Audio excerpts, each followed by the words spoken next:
Sorry, I don't love you. A phrase you've grown accustomed to. Cause with you something isn't wrong, something isn't wrong, something isn't right. I wish you could be. Hey everyone, welcome to Geekdom is back this week. We are going to be talking about Arrival with Sean Gonzalez. Sean, how are you doing today? Doing quite well. How are yourself? Pretty good. I think you take the cake for earliest recorded podcast here. Awesome. Yeah, it's nice being up early, but sometimes you look at it and you go, man, I just did like 6 things in an hour, and now here I am. Yeah. Well, why don't we go ahead and just jump right into this? I think one of the first things we can sort of talk about here is the casting, because it's like there's a lot of people in this movie because of the military presence, but at the same time, there's not a lot of names you really need to know in this movie. So what did you think about the fact that, you have Amy Adams and Jeremy Renner and Forrest Whitaker as your basically 3 main actors and actresses in this film? So Forrest Whitaker is someone I've come to really love because after watching Rogue One, of course, I saw him as kind of just this dominating presence, and I think he did a really good job at being that like kind of emotionless figurehead, just being like, okay, this is your job, tell me why. And Right. It's just very blunt, and I thought that was really great. Jeremy Renner, I didn't really expect to do as well as he did, but I think he did come off as playing kind of like a sarcastic, I don't know exactly what the hell I'm getting into, but I have this to offer you.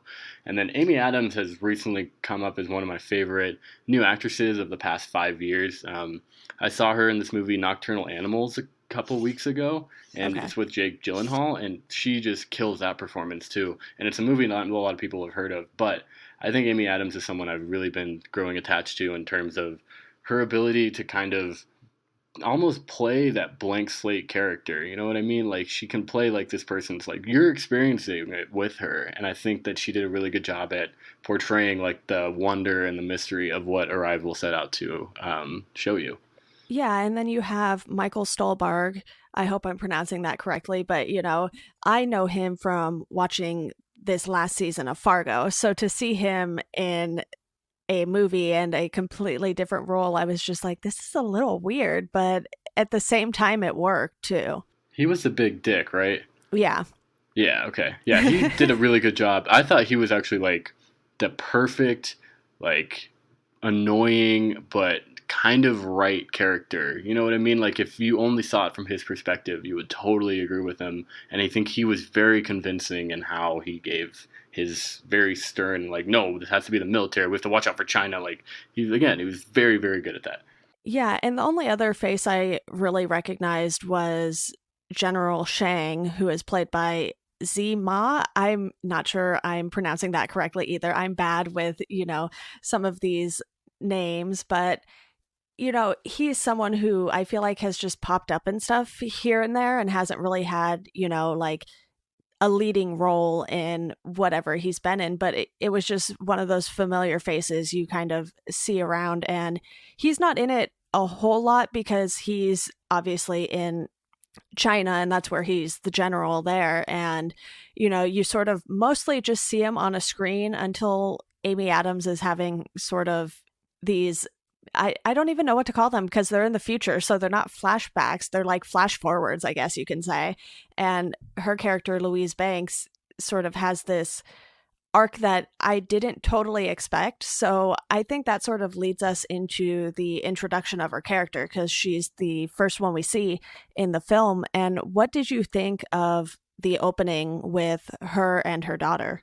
And obviously this is total spoilers for anyone listening to this. If you have not seen Arrival, go watch Arrival. It's one of those movies we could talk about probably for 4 hours. But I think the opening was something that really made you think.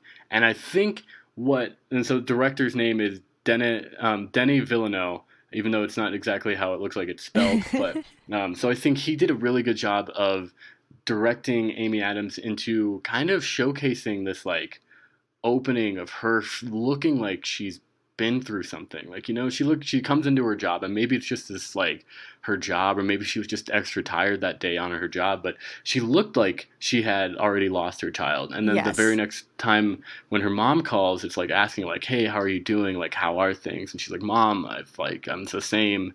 I would call you if anything is different. And so I think there was a really good portrayal of misdirection, because you bought into the whole time. It's like, okay, she lost her daughter, and now she's got to deal with this, and it's just like, how do you even live with this? But I mean, obviously, there's a whole different ending. But I think Amy Adams really did a good job at showing that grief right away. Yeah, and that twist that we don't really see until, sort of the very end, when she's standing there and asks Ian, who is Jeremy Renner's character, if he would sort of do something the same way, if he could know what was going to happen in the future. And that's when it's like everything just like clicked into place for me. And I was like, oh, this is what's been happening with the daughter this entire time, because you sort of know it's happening when she is talking to General Shang and everything like that. And she's figuring out that she's predicting the future and everything like that. But with the daughter, it doesn't really hit until that moment, sort of.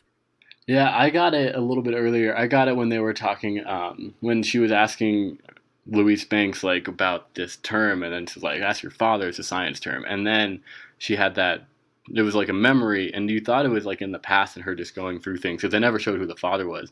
But yeah. I figured it out right there when it was, or like the full stop or the non-zero debate, some like word like the non-zero sum game. Yeah, as soon as he said that term, she flashed forward to that, I guess. And yeah, I guess that's when it started to like sort of sink in. But it wasn't until she, made that comment that I was like, okay, now everything makes much more sense. Yeah, so that was I think they did a really good job at showcasing or like throwing you off almost the whole time and giving you like a reason to care for it too. And that's why it was a pretty my opinion, like one of the best films of 2016. Yeah, and obviously we can't talk about the casting and characters of this film without talking about the aliens that show up. And they show up in these very interesting, like, half pods, it looks like. It looks like they should be lying flat on the ground, but instead they're standing straight up. And it's very interesting how they decided to portray the aliens in this, because it wasn't, something like the Aliens movie where it seems like they're just sort of running rampant everywhere. And they did it in a much more subtle way in this, I think. Yeah, and it's definitely one of those things where even if you're not into sci-fi, I had friends watch it and they enjoyed it and were kind of either mesmerized, or I had one friend who just doesn't care, and I was like, okay, like, you don't get it. But so they're really interesting because there's 12 different places where these drop pods are put on the Earth, and no one can figure out what they're doing, or no one can figure out why those spots, and we're all trying to figure out like the mathematics of everything. And these aliens are not trying to figure out the mathematics of everything. And they're like, there's even that throwaway line at the beginning. It's like, well, they don't understand basic algebra. And it's like, well, that's because that's a linear like form of math, and then they could understand like calculus and all these other things.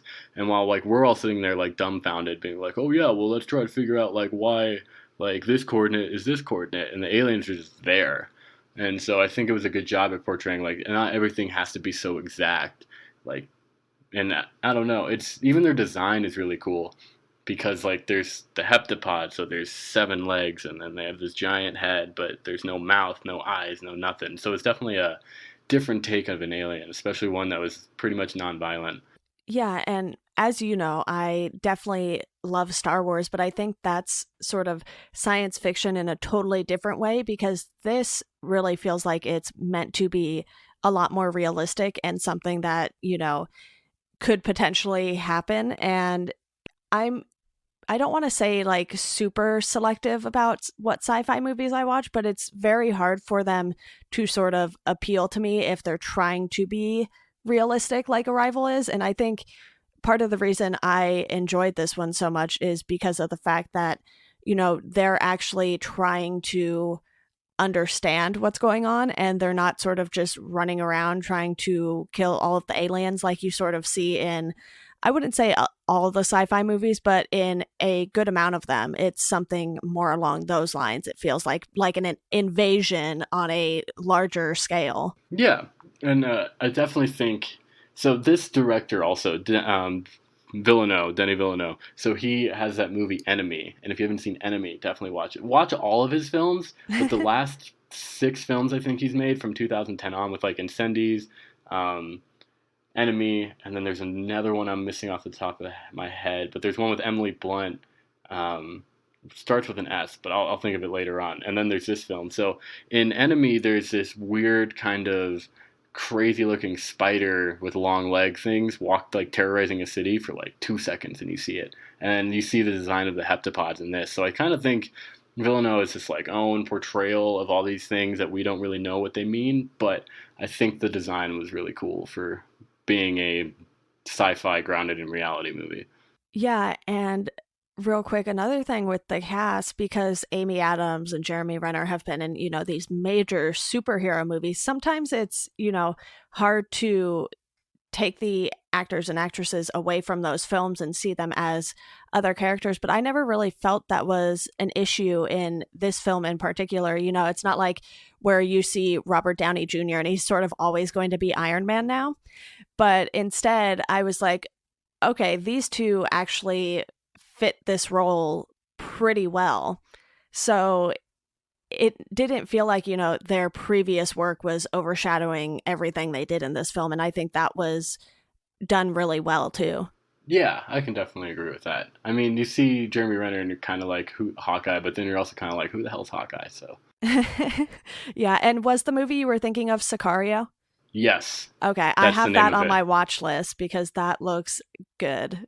Basically, what you should do is watch it's Incendies, Prisoners, Enemy, Sicario, Arrival, and then Villeneuve's also doing the new Blade Runner and apparently the new Dune. So, like, for someone to talk about sci-fi movies or movies that are, like, kind of bend your reality, Villeneuve's definitely the best director at it that I've seen in the past 5-6 years again. So. Yeah, and we already mentioned them trying to communicate with the aliens. So why don't we go ahead and talk about, the language and that sort of thing? Because I know you definitely wanted to talk about that. And the aliens have more of a visual language. So it's sort of like, I don't want to say the Stone Age necessarily, because obviously they're a bit more advanced and everything like that. But it's similar to that because they sort of put these symbols together to create their sentences, and they almost form like this giant circle basically. So what did you think of the fact that they had to come up with this entire visual language for this film? So this language, so it's all shown in like these really complex circles, and they're actually all algorithms that were designed, I don't want to say by Villeneuve's son, but I think someone pretty close to him. So for them to really go into looking at like a different way to show a non-linear language, and especially when I think that monologue by Jeremy Renner in the very middle of the movie where he's kind of discussing like how the aliens write and how it's not a left to right language, and how that their speech and their writing patterns are not the same. They could be talking but not writing exactly that, especially on that window. And so for people to sit down and kind of create that language without having to show any communication or like to audio use any communication, I think that was really cool because it kind of makes you focus more on the movie, and you're kind of like, okay, so what are they seeing that we're not seeing? And it was the founder of Wolfram Alpha that was brought to help develop the visual language, which is a program, I'm pretty sure. So his son wrote the program of each individual word that was used within the circles, and I think that's fucking crazy. The fact that they took a linguist and a scientist and that was sort of it, I found that a little surprising, but I guess because it was only one ship, they didn't feel like they needed, a whole team of linguists and scientists or anything like that. And the fact that you could see this happening in, 11 other areas of the world too. There were 12 pods total, I believe. And to see, what those countries came up with and what Louise and Ian were able to come up with, I think it was just really interesting to sort of see how the different countries handle the same situation too. Yeah, and I think there's so many throwaway lines that you miss on your first time. I've seen this movie, I think, 5 or 6 times now.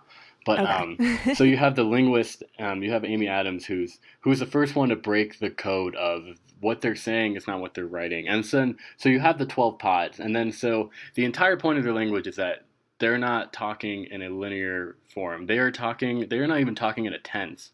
You have to realize that since these heptapods are not thinking in the future or thinking in the past, their time is all together, that they don't have a tense. So that's why you see things like Ian walks. Like, that's not a tense, that's happening. Or you think of when Costello at the very end says Abbott is death process. That is the only way that could be written where it's not Abbott has died or Abbott is dying or Abbott is dead or Abbott Right. is like, that is the only way to think of the way to say, okay, Abbott is in a death process. So for a heptapod, that just means that this whole time, like, and this is why this movie's so mind blowing. The whole time, every heptapod and all 12 pods knew Abbott was going to die.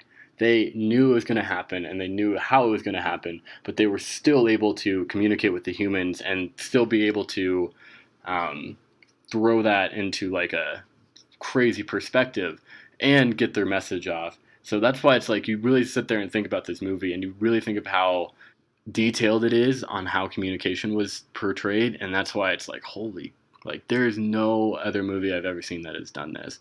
And it's cool with the other countries too, because there's one throwaway line when everything starts going into the war or like the war mode, and then the Russians say there is no time.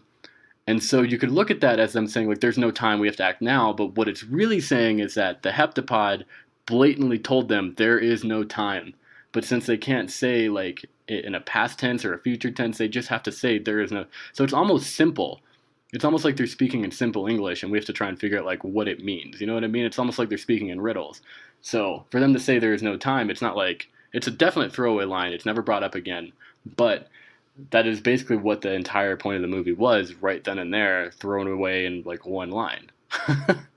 Yeah, and another interesting thing, is Louise sort of wants to share information with the other countries, and she's pretty much immediately shut down on that. And you sort of see all the screens starting to disconnect and everything. And I think, you know, because of her position as a linguist and not as military personnel or something like that, I feel like she's instantly more willing to share because she just wants to know pretty much as she can about this language and these aliens. And I think the fact that they wouldn't even let her do that just sort of goes to show how different everyone in that same room was thinking. Oh yeah, completely. It definitely shows different constructs of how humans are. I mean, you can show this movie to someone that's a little bit more maybe aggressive tempered or maybe more like scared of something and be like, yeah, fuck the aliens is blowing up. And or you can show it to someone who's a little bit more like open and you can be like, okay, so like I can see both points. Or you can show it to someone who's completely pacifist and they'd probably be like, yeah, I want to know more. So there's a lot of different like things that this movie goes through in the terms of like humanity, and I think that was very well done, especially in terms of like, yeah, this would probably happen. Like if we had a bunch of things happen to us like this in real life, we would probably kind of shut communications down. I mean, we already have like a couple countries where we're not allowed to like even talk to them, so it's not like this is too far-fetched for a true sci-fi movie. Yeah, exactly. And, you know, Ian is sort of just stuck in the middle in a lot of situations because you see when she steals the sat phone and is trying to get a call out to the general in China, Ian literally puts himself between her and the military while she finishes up the call. And, you know, that's in the middle in a more literal sense, but he sort of doesn't feel like he's as strongly opinionated about what's going on as Louise, but at the same time, you can tell he's still very intrigued by what's going on. Yeah, and I think it was part of Ian being so mystified by Louise as well, because I think everyone realized that like Louise was getting somewhere else that they weren't on a different level. Right. And I think that comes into, I mean, Ian definitely helped because he was the one that broke that code or that pattern of 1 out of 12. So they only had 1 out of 12 of the part. And that was kind of the whole point, was like you needed all 12 parts to really figure out what the actual language was going to do from a scientific standpoint. But from Louise's standpoint, she had already been gifted the knowledge of the language itself.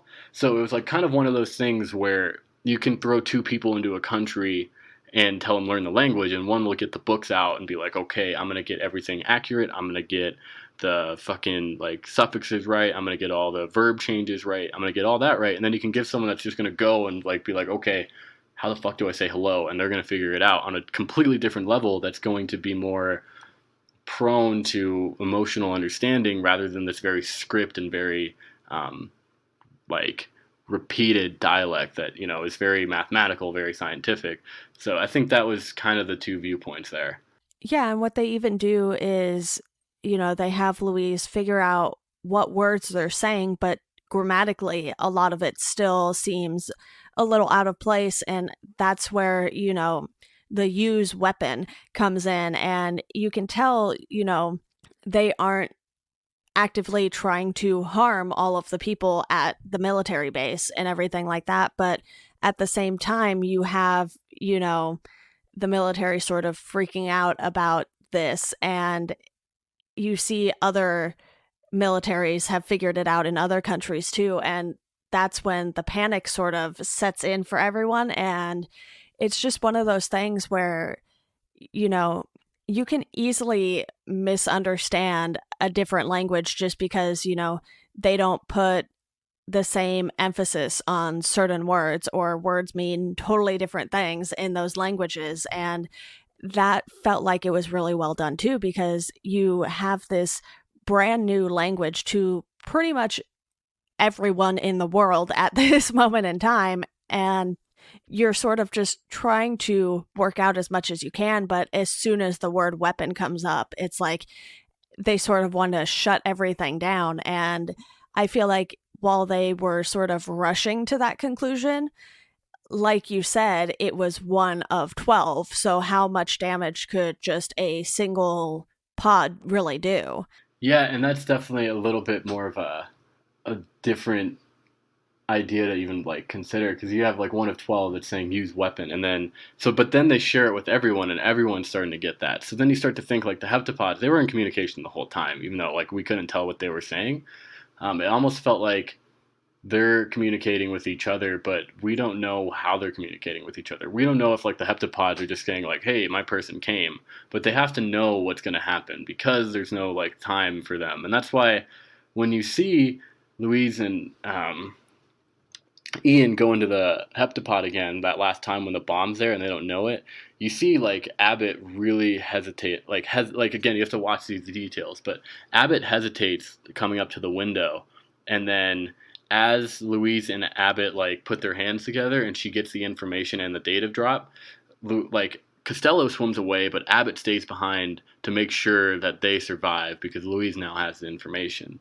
So for that to happen, like everyone knew, and like once you realize that like Abbott was going to be the one that was going to drop off everything, and so for even the heptapods to like figure that out, like where did that come from? How did these 12 pods decide like this was where it was going to be? But then you can't even ask that because they just knew. So it's like a very like existential philosophical like debate of like, is there free will? Yeah, and another thing we briefly mentioned already, but I want to go a little more in depth on, is the idea of time in this film, not only in the sense of how the film was paced, but, you know, the non-linear time that we see within the film too. So why don't we go ahead and start off with the pacing for the film in general, because the film runs close to 2 hours. I believe when I was watching it, it said like 1 hour and 56 minutes or something like that. And obviously I typically, you know, leave somewhere between 5 to 10 minutes for the credits to roll, because depending on what kind of film it was and the effects and everything like that, credits can take quite a while to get through. But it really didn't feel like you were sitting there for almost 2 hours watching this movie because of just how well they put the story together, and you're sort of going back and forth between what Louise is seeing in the future and what's currently happening. So you sort of get this break in the pace throughout it.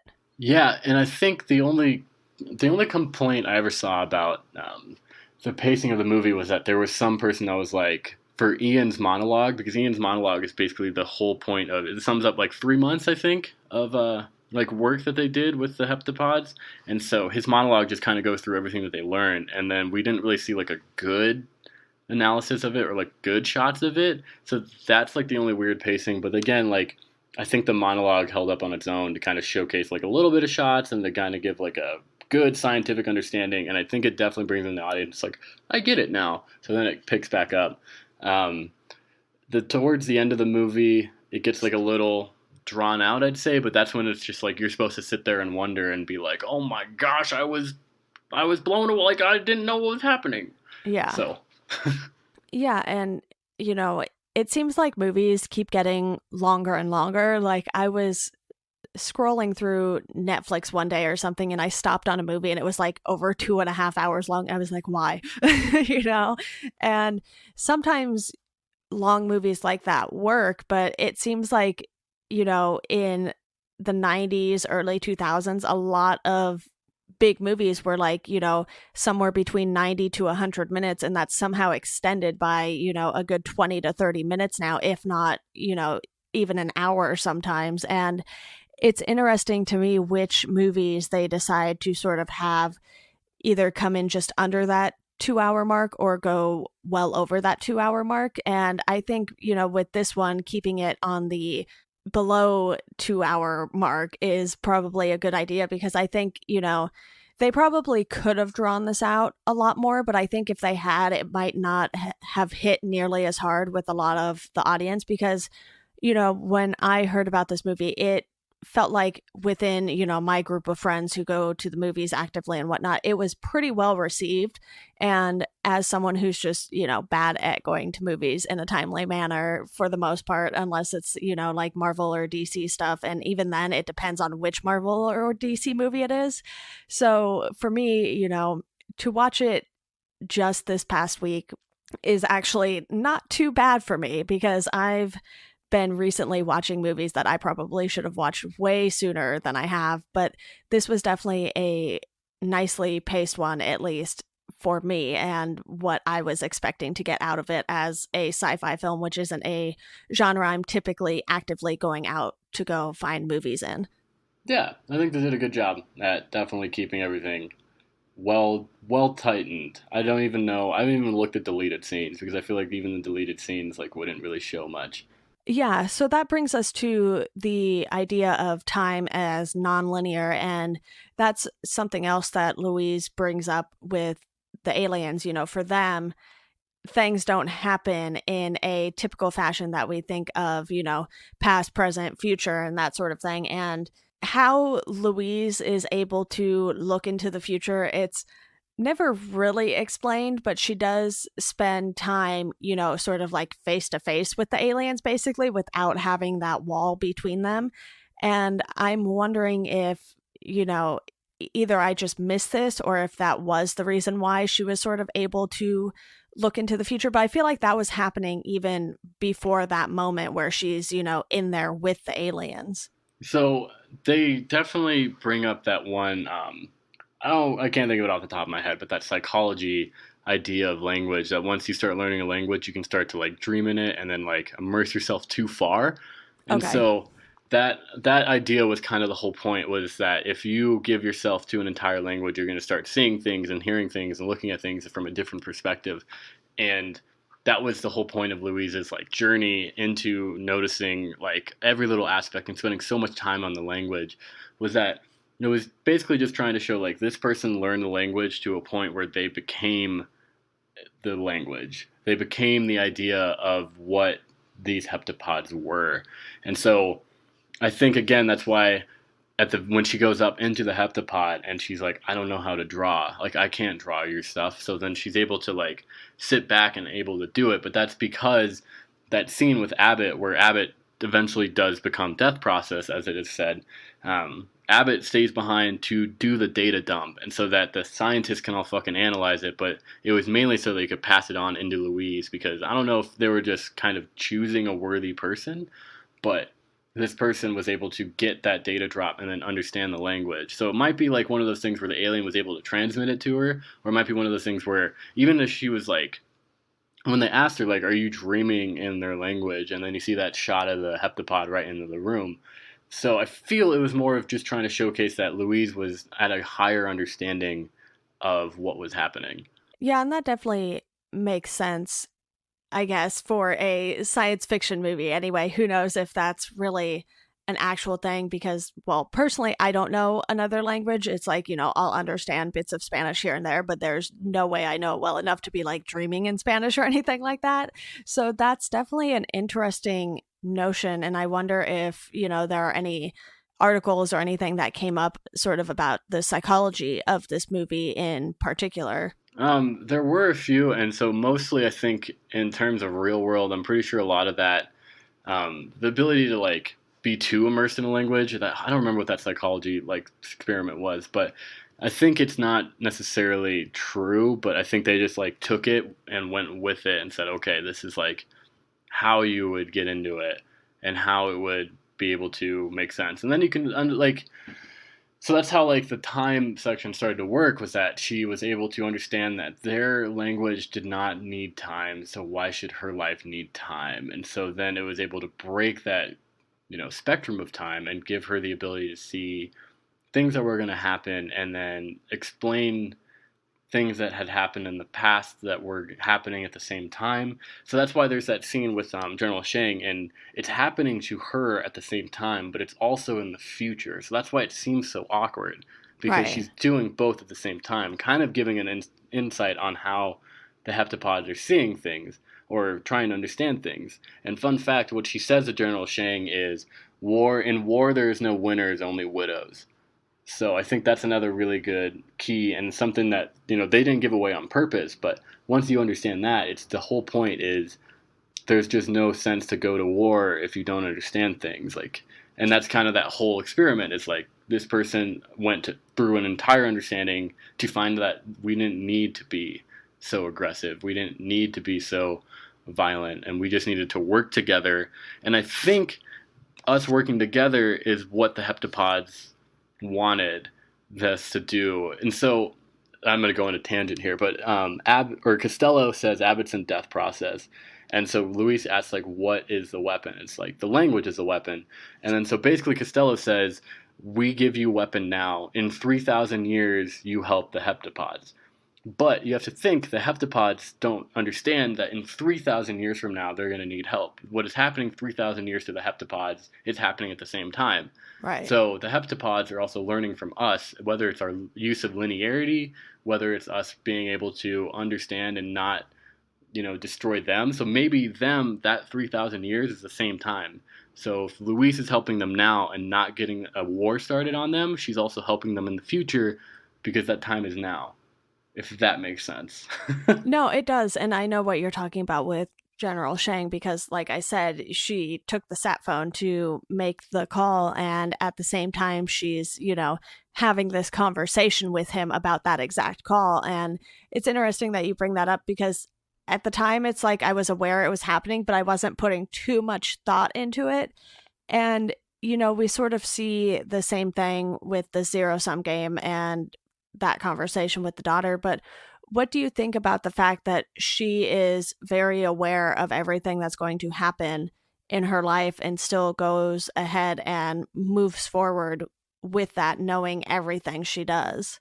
Yeah, and so, by the way, it's the Sapir-Whorf hypothesis. Just found it. Okay. That's the linguistic relativity. And so basically it just says that there's a paradigm that if you learn a language, you look at the world differently. So I can understand that point. I think the sci-fi part came with the time and all that stuff.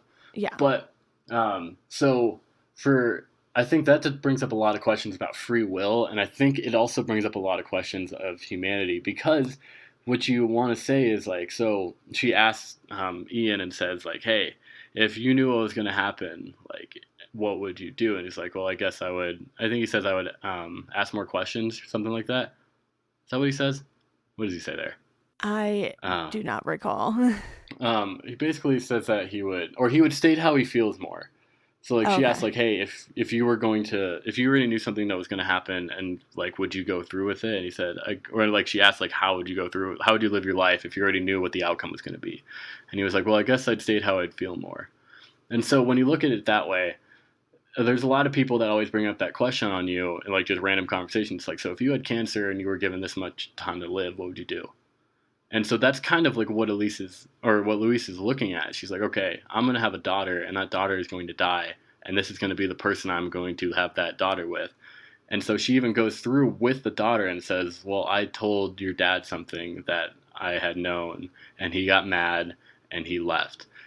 And so she probably already knew that was going to happen. So she knew eventually when she told him that he was going to leave.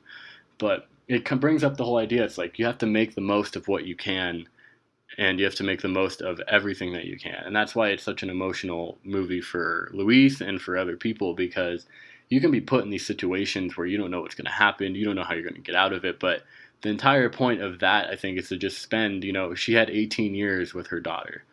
So she went and did as much as she could with the 18 years. And that's why those flashback scenes are so engrossing, because they're shot in a different light, and they're so like relative to what everyone grows up with. You know what I mean? Like Amy Adams plays the perfect mom in all of those flash forward scenes. And it really brings up, it's like, what would you do if you knew you were going to die in 4 days?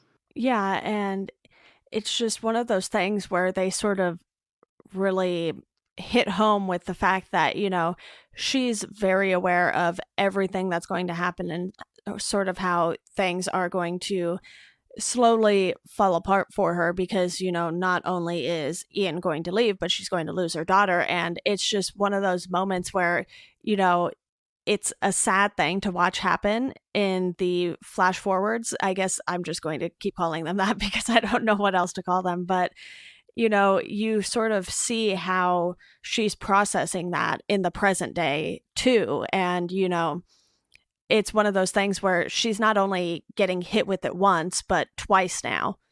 Yeah. And I think so. This brings into a conversation of determinism versus free will. So if you think of it this way, Louise's free will, she could not go through with it, but she's also determined that she wants to have this kid because she's seen it already. She's already seen what's going to happen. So why would you try and go break away from it? Like, you know what I mean? Like sometimes you figure out your path and sometimes you don't, but she wants to do this, and it's also her free will to do it. Right. So they're both compatible, and I think the Hannah thing, that's because the daughter's name, and so her name being a palindrome spelled the same as front and back. Beautiful way of like summing up the movie in like one word, and that's why this movie's so beautiful with its linguistic analysis and its communication ability. So they chose the name Hannah because it's spelled the same as front and back. And so that was the whole like non-linear approach to naming the child. I mean, there's no past, there's no future, there's just this, and that's all intertwined. So I think that it's a very, even though it's like the smallest details, you can look into it and be like, man, this movie went into a complete different world and went so far into believing it that it just gives you so much emotions to really watch it again and again, because you're like, man, I already know what's going to happen, but I'm going to sit through it. And that's kind of like what it's like. You've already seen the movie once, right? You already know what's going to happen. You're going to watch it again, though. That's kind of what Louise is going through. Yeah, and one of the last things I want to bring up, because you can't really talk about science fiction movies without talking about the visual effects and everything like that. And obviously, with most of these movies, it's a really, really big part of the movie. But here, it felt like there was a good balance of what needed effects and what didn't, because you have a lot of scenes, with Louise and her daughter, first off, and then her and Ian just sort of working on the military base and, taking a drive in the truck to get to the pod and everything like that. So you have a lot of scenes where you really don't need any visual effects at all. But then with the pod and the aliens, that's where, the majority of their visual effects come in. And, it never really felt like you were staring at visual effects either. I know with some science fiction movies, especially older ones, it's sort of funny how bad they look. And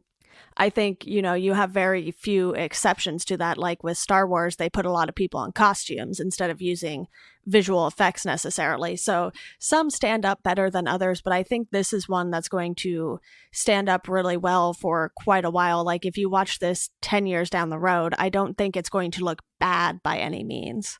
I completely agree, and I'll put it this way. So I was in Chicago in February, and I was talking to a bartender, and this dude was 75, 76 years old, and just a bartender in Chicago. Like, coolest guy in the world, but he didn't have internet. He didn't have a phone. He just went to his work 5 days a week. I mean, his schedule never changed, and he was like one of the managers of the bar, and a pretty freaking cool life if you have to like ask me. But he loved film, so he said all he does was work and then go to the cinema every week. And he says he doesn't see movies with a bunch of practical effects. Like if he sees it like an ad on the TV in the bar and it looks like there's too much visual effects and shit, he's not going to see it. He saw Arrival, and he said it was one of the best films he saw of 2016. So I think the effects of Arrival and even like even the marketing, it didn't really show them that much, but Arrival didn't necessarily need to blow you away with that because all they needed it was for a backdrop and then to kind of like bring you into this foreground of like, what did I just watch? So I think that was a really good job at keeping it not too far. I mean, like even the heptapod, like it doesn't look that crazy. You know what I mean? Yeah, and I think the fact that there's sort of just this general fog surrounding them at all times too, it's like, they didn't have to go all out and show us, every little detail of these aliens. You could sort of just get a general figure out of, what they had there, and it was more than enough because what was really important was the language, and obviously visual effects come into play with that because, you have this sort of black mist or something, I guess you can say, and that is sort of forming the language and everything. So I think that's where a good chunk of the visual effects actually came in, was for their very visual language. Yeah, and that again was all integrated by Wolfram Alpha, the creator of that. So, but that was all like put into an algorithm. I think that's crazy. The other thing I want to talk about before we go off, and this whole movie, I don't know if you know, is based on a short story called "Story of Your Life" by Ted Chiang, and so it was brought to obviously the feature film by Denis Villeneuve, but the soundtrack of this movie is entirely haunting, especially when it's bringing up to the heptapod the first time and they're on that helicopter and there's just it's not necessarily the Inception noise, but it's just like a really loud bellow, and it's kind of like disturbing. And so if you watch Sicario, there's a lot of the same kind of tonal qualities between that, and they were both done by composer, I think Johan Johansson, I want to say. Okay. That's how you pronounce it. But I think he did a really good job at making sure that it's not like anything too stylish. It's not like it's John Williams or Michael Giacchino or anything. It's just, this is like a very cause and effect style of soundtrack and kind of creating these moments where it's like drawn out. So it's like, it's not like you need a big like dun dun dun dun, like here it is. It was just like a wah, and you're like, whoa, what is this supposed to mean? Yeah, and that moment you mentioned, it's like I was watching it in our living room and you could just sort of hear like the subwoofer start rumbling, and you have a lot of moments where this movie gets pretty loud, especially when you have, the military helicopters showing up and everything. So in general, you do have some loud sound effects moments, but I think with the soundtrack, it just sort of amplifies everything that you are feeling when these moments are happening. And that's sort of what you really want a soundtrack to do, because you don't want the soundtrack to necessarily be super obvious while everything is happening, I think. And that's sort of when soundtracks feel like they work best, at least in my opinion, with something like Stranger Things or something like that. You sort of just have these really well done soundtracks, and it's like in the moment they add something, but they don't stand out so much to the point where they are taking away from whatever is happening. Yeah, I think, and again, it's a really good. I think Villeneuve, like the director in his career right now, is at a point where he knows exactly what he needs for his films, and he can kind of see it in a different light, and he's not being like hampered by studios and all this other shit. So they really give him a lot of like free will, and especially like his movies. I mean, besides like Blade Runner and Dune, which are probably gonna be really big, and they have to like be done a certain way or something. Like these first five, or like from Incendies to this movie, like all of them have just like followed this kind of weird pattern, but they all have this like completely unique soundtrack, this completely like ornate feeling, and this kind of he kind of takes like different elements of like human senses and kind of throws them out the window and goes, okay, so like, do you fear aliens? All right, so like, how about trying to like communicate with them, or do you like are you like emotionally and tied with grief? Okay, like how about this for you? How about knowing that you're gonna be in a divorce and you're gonna lose your kid? So I think he does a really good job at capturing those constant feelings that we have, and even just like they never go away, they're always lingering. And that's why like once Hannah dies, and even when you see it in the beginning, like you never want to see a mother lose their child, you never want to lose anybody in your life. So I think for him to ask the big questions like, would you still go through with it?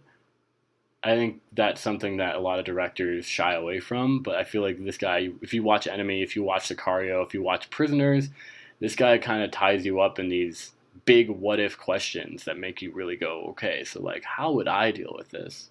Yeah, exactly. Well, is there anything we haven't touched on yet that you want to talk about for the film? No, but definitely watch it. Yeah, hopefully people have watched it before listening to this because we pretty much gave the entire movie away. But Sean, I just want to say thank you so much, one, for recommending that I do in fact watch this, because if we hadn't done the podcast on it, I don't know when I would have ended up getting around to it. I think this podcast is sort of a good motivator for me to get through a lot of movies that I haven't necessarily seen before, or it's been a while since I've seen them. So this was definitely a great pick, and thank you so much for coming on. Yeah, thank you for watching it, and thank you for having me. Of course. And as always, to the listeners, thank you all for listening, and we hope you enjoy the rest of your day.